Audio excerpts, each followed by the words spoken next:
What would you do? Primip with accurate dates within a few days who has reassuring non-stress test at 42.1 weeks, as well as reassuring placenta and baby and biophysical profile, but absolutely zero fluid seen.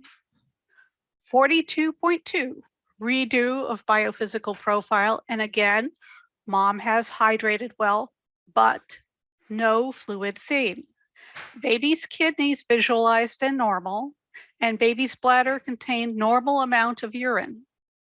We're in a state with full autonomy for midwives and no transfer of care regulations past 42 weeks. Absolutely no fluid seen.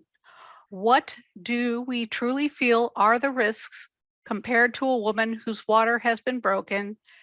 And so baby/cord has no cushion there either. Cord compression only, true possibility of placenta being done, although it looks good. Can anyone share stories, opinions? Technology isn't perfect, and I like Gloria LeMay's visualization of a glass tub above you. How much water will you actually see below someone in a bathtub? But my hands feel nothing but baby, who again is doing well and recovers well after sporadic contractions. Mom feels everything is fine and wants to leave things alone. I've never been through all the comments, and obviously we'll never see the comments that got deleted, but I did see a lot of the comments. And actually, the next day, like right before we end up getting rushed to the hospital, she read some of the comments to me. Like she read the one about the bathtub, where if you looked up at a bathtub, you wouldn't see the water if it was a clear bathtub. Like she read that one to me. Like she read some things that was supposedly coming from her mentors.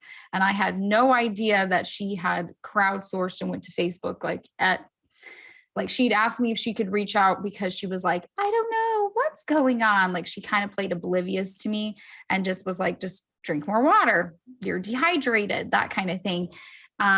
So when I look back at, like, I did see the post later on, obviously people had screenshot and stuff. A lot of the messages was continue your home birth as planned. Like that was the gist of everything was, but there was also a lot of messages like, where did it go? Where did the fluid go?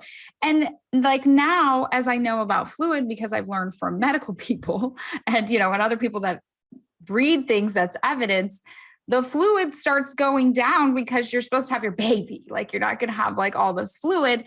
And when you get to a certain point, baby has to come out. Like that's what the whole thing is. But they had this unrealistic, like, it's totally fine. It's totally normal. Oh, it's fine. I think there was even a comment about, I've had somebody that had lower fluid and they were fine and they delivered in a bathtub or whatever. And so you had like this whole thing that I seen these messages of everyone just being like either completely stupid, like point blank stupid of like, where did the fluid go? I don't know. And these are midwives that have been midwives 10 years or something. You've been delivering random babies for a long time. You are people that people recognize your name. We know exactly who you are, but yet you don't know where fluid goes when somebody's 42 weeks pregnant. Like, you don't understand like overdue. So that was kind of one of the things when I seen that. And then everybody just being like,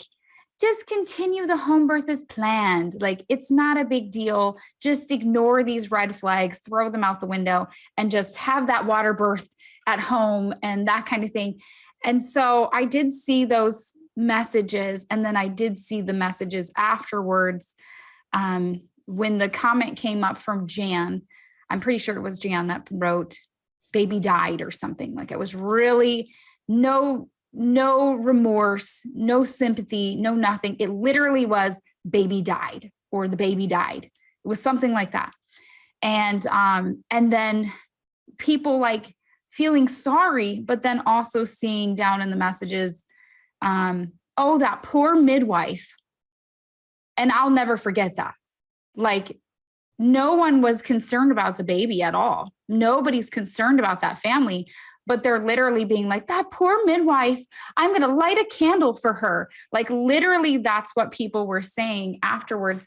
So my question that I have for you guys is, because I know you guys you've seen it unraveling, you've seen all this stuff happening, is what did you guys see of the aftermath of after you'd obviously learned, like you didn't know who Gavin was, but you learned this baby died somewhere from misinformation and terrible, terrible midwifery advice.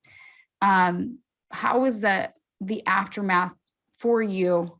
And how is it seeing these midwives that sympathized more with the midwife than they did towards the baby and the family? So a couple of things. Taking one step back for a sec about all the stupid questions that you saw asked and stupid comments about where'd the fluid go, blah, blah, blah. This is something that we see a lot in medicine, and I'm a primary care doctor, and we see, people say, oh, why to be a primary care doctor or a GP, why do you need to do a 3-year residency? Why do you need to do, well, can't you make it shorter? Can't nurse practitioners do it? Can't PAs do it? The issue is not taking care of the easy stuff, okay? The issue is taking care of the hard stuff. And the issue is knowing what's easy and knowing what's hard. And it's not always obvious. And the reason that as a primary care doctor, I did 4 years of medical school, 3 years of residency, and an extra year as a chief resident is it takes that long to see things, okay? Because, for an OB, yes, 199 out of 200 births are going to be completely normal. It's that one abnormal birth that you learn from, and you learn to move on and extrapolate that and take care of the complicated things. And that's why OBGYNs do thousands of births during residency before they're considered competent to go out and care on their own. The chances that a lay midwife or CPM in their 50 births is going to see a complication is almost nil, because the vast majority of the time, first, a taxi driver can, the pizza man can catch the baby, okay? Because when it's fine, that baby's coming out, no problem, okay? But the problem is when things don't go fine. And you're not going to see that when you do 50 births, okay? It's like with the case in Florida that was just a couple of years ago that Emily reported on in her great, expose, where it was a brand new midwife who had seen a couple of breech births on Instagram and YouTube. And then when there was a surprise breech, oh, it's going to be fine. She'd never taken care of a breech before. She'd seen some things on Instagram. Okay, that's what passes apparently for education these days. And you end up with a very damaged baby as a result of what happened.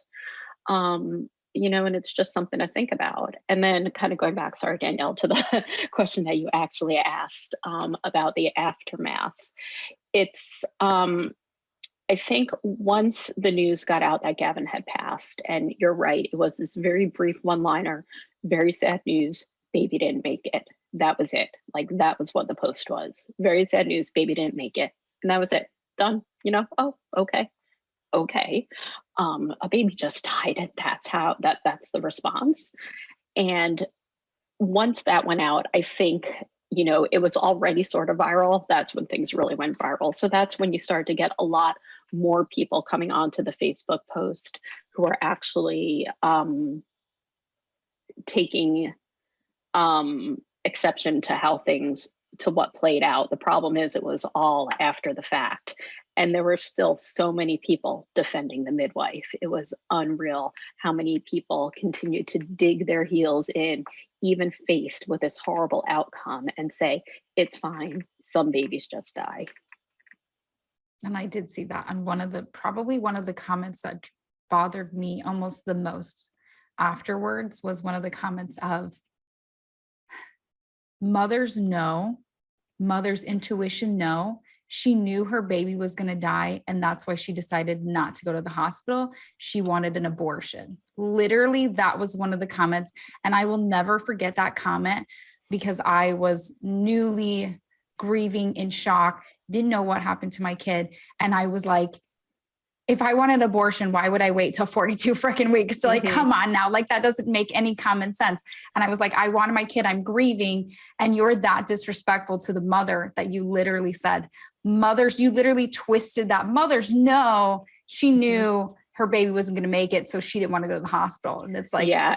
And there were also comments that were, she must have known on some level, and she was trying to keep her baby with her as long as possible because she knew her baby wouldn't make it. I mean, the most ridiculous things, you know, she was holding on to that baby because she knew it would happen. What? Yeah. And my midwife actually tried to convince me of that afterwards. She actually tried to convince me exactly what you're saying, that Gavin was sick and that going to the hospital earlier wouldn't have done anything, and that instinctively I must have known. So I was just trying to have more time with him. And I was like, how does that make any sense? Like that doesn't make any sense in any way of like any of that. But she really tried to convince me afterwards that that's how it was that he was just really sick. But at that point, it was a little too late because now I had an OB involved who was going to tell me how it really was and what really went wrong. And exactly like you guys said, was like, I would have induced you the day before when you had first seen that first ultrasound. Depending on where you were, there's a lot of different things that's natural. And I don't even have to give you meds to induce you. He's like, sounds like you were already in the process of labor.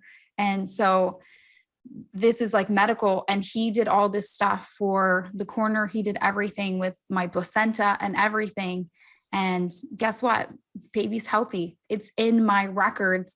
But yet the midwives have said over the years, something must have been wrong with mom and something was wrong with baby. But yet medical records, coroner's report all say mother and baby was healthy. Nothing wrong. All our levels were good. Everything was good. So that just feeds into the lies of their cover up from them trying to cover up with their mistakes. They don't want to admit overdue is bad and overdue is dangerous. They don't want to admit overdue leads to red flags like us, low fluid, and my water had been broken for who knows how long, and all these different things, because they don't want to say, once your water breaks, there's a time limit, just like a doctor will tell you, like, hey, we got to deal with infection stuff. Like, this is important stuff. They don't want to deal with the reality of like the evidence and the facts of the stuff that we already know, like basic stuff that, like, if you know any medical person that deals with babies and birth, they'll tell you this is like common stuff that they deal with like all the time. Your water breaks, you go to the hospital, like, you know, like baby's coming. You can't wait for days and days and weeks on end for baby to come out. So I seen a lot of that stuff afterwards of the cover up and the manipulation for what they tried to convince us, because they didn't want us to also see what really happened of, you know, whatever. So that's very interesting of those of what you guys like, what you can bring up about this, because it's like the other side of things that we seen kind of later that they really tried to cover up, but they can't cover up because it went too viral. I'd like to add something about doctors doing so many births. And if you do 50 births, has anyone ever looked at an x-ray someone posted online and said, tell me what I'm looking at? I've done that. I'm like, I know it's supposed to be seeing something, but I don't know what it is. Can you help me out here? And it's like, in 50 births, what did you see? Did you know what you were looking at? Did you understand what you were looking at? Did you have someone else pointing out what you were looking at? And it's like, no, I mean, in 50 births, you might see a variety of things, but if you haven't, you know, you cranking out what, I don't know, 30 births a year. Do you remember what you looked at? You don't have anyone here there to, you know, do that. And the funny thing is Christy went online and she says, this is what I see. Okay. And she says to the midwives and the online community, this is what I see.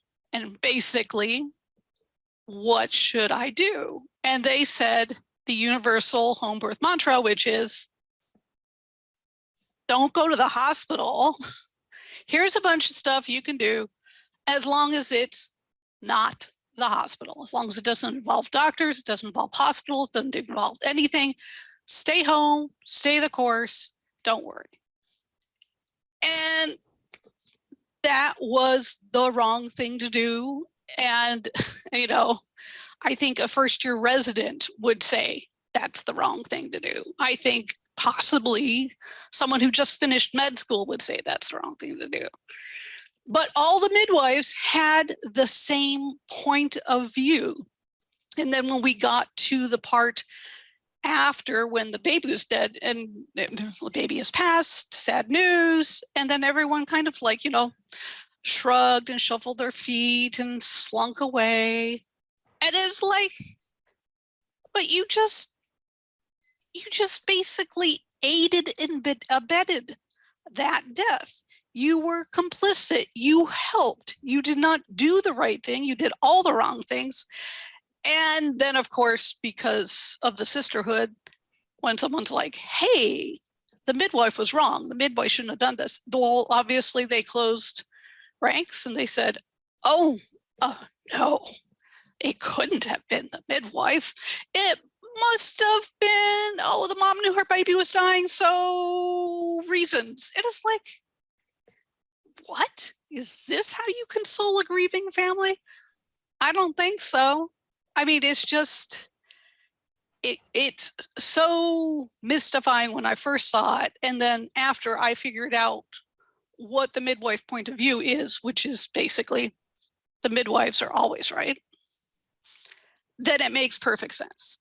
Once you know what you're looking at, so to speak, yeah, the midwives are always right. They were never going to admit fault, error, mistake, hesitancy, anything. It was always going to be, must be some other reason. We weren't involved. We did the best we could. Goodbye.